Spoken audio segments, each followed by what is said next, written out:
तसव्वुर करें, आप एक जंगल में सफर कर रहे हैं। अचानक हजारों लाशें जीरों पर जारी हुई नजर आती है। आंखें खुली, चेहरा डर से भरा, और उस दरमियान एक आदमी मेज पर बैठा आराम से खाना खा रहा है, जैसे कुछ हुआ ही ना हो। ये कोई हॉरर मूवी नहीं, ये हकीकत थी। साल था 1462 और वो शख्स था व्लाड III, जिसे दुनिया आज भी व्लाड द इम्पेलर के नाम से जानती है। वही व्लाड जिसने ब्रैम स्टोकर को ड्रैकुला लिखने का इल्हाम दिया।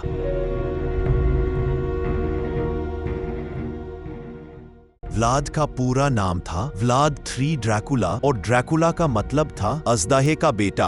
वो 1431 में ट्रांसिल्वेनिया में पैदा हुआ, आज का रोमेनिया। उसके बाप का नाम था व्लाद II ड्रैकुल, जो एक पावरफुल नाइट और रूलर था। छोटी उम्र में ही व्लाद और उसके भाई रादू को ऑटोमन एम्पायर के सुल्तान ने रैन हॉस्टेज के तौर पर रख लिया। सालों तक वो ऑटोमन कैद में रहे, जहां उन्होंने एक अलग ही दुनिया देखी। यही वक्त था जब व्लाद के अंदर कुछ बदल गया, कुछ अंधेरा उतर गया उसके दिल में। जब वो वापस आया तो वो वही व्लाद नहीं था। वो एक ऐसा हाकिम बनना चाहता था जिससे लोग डराएं, जिससे दुश्मन कांपें, और उसने ये सपना पूरा किया, मगर एक ऐसी तरह जो कोई सोच भी नहीं सकता था।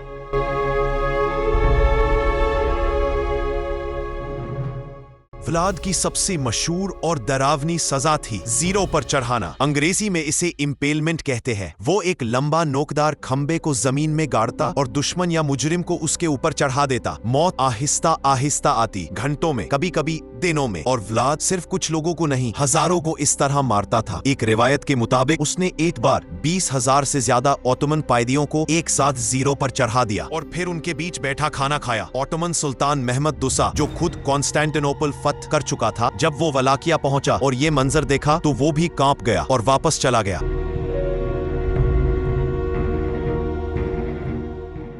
व्लाद के जुल्म की कहानियां पूरी यूरोप में मशहूर हो गई थी। जर्मन पैम्फलेट्स, जो उस जमाने की न्यूज़पेपर की तरह थी, में उसके जुल्म की तस्वीरें छापी जाती थी। कहा जाता है कि उसने एक बार कुछ तुर्क असीद अपने सरों से पगड़ी उतारने से इनकार कर दिए, क्योंकि वो अपनी रिवायत के मुताबिक हाकिम के सामने अपनी पगड़ियां नहीं उतारते थे। व्लाद ने हुक्म दिया कि उनकी पगड़ियां उनके सरों में कील से ठोक दी जाए। एक और वाकया मशहूर है कि उसने एक बार भिखारियों और बीमारों को एक बड़े हॉल में जमा किया, खाना खिलाया, दावत दी, और फिर हॉल को बाहर से बंद करके आग लगा दी। वो कहता था कि वो सोसाइटी का बोझ खत्म कर रहा है। ये सोच के रूह कांप जाती है कि ये कोई कहानी नहीं, ये एक हकीकी इंसान था।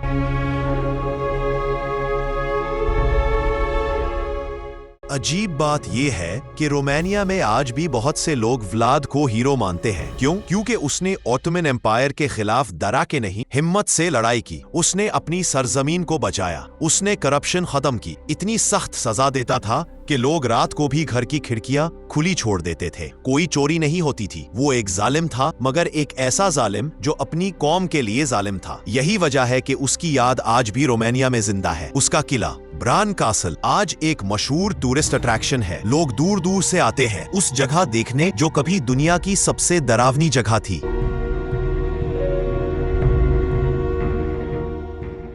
1897 में आयरिश राइटर ब्रैम स्टोकर ने एक नॉवल लिखा, ड्रैकुला। रिसर्चर्स कहते हैं कि स्टोकर ने व्लाद की तारीख पढ़ी थी। उसका ड्रैकुला का लकाब, उसकी खून आमेजी, उसकी रोमानिया की सरजमीन, ये सब स्टोकर के जहन में घर कर गया, और उस नॉवल से पैदा हुआ दुनिया का सबसे मशहूर वैम्पायर काउंट ड्रैकुला। तो अगली बार जब आप ड्रैकुला की फिल्म देखें, याद रखें कि उस फिक्शनल वैम्पायर के पीछे एक हकीकी इंसान का साया है, एक ऐसा इंसान जिसने सच में खून से अपनी तारीख लिखी।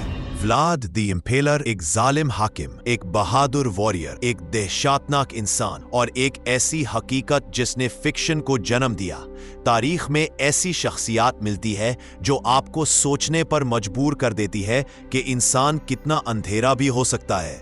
अगर आपको ये वीडियो पसंद आया तो टाइम नरेटर को सब्सक्राइब करें, क्योंकि हम हर हफ्ते आपके लिए लाते हैं वक्त की ऐसी दास्तानें जो आपने पहले कभी नहीं सुनी होंगी।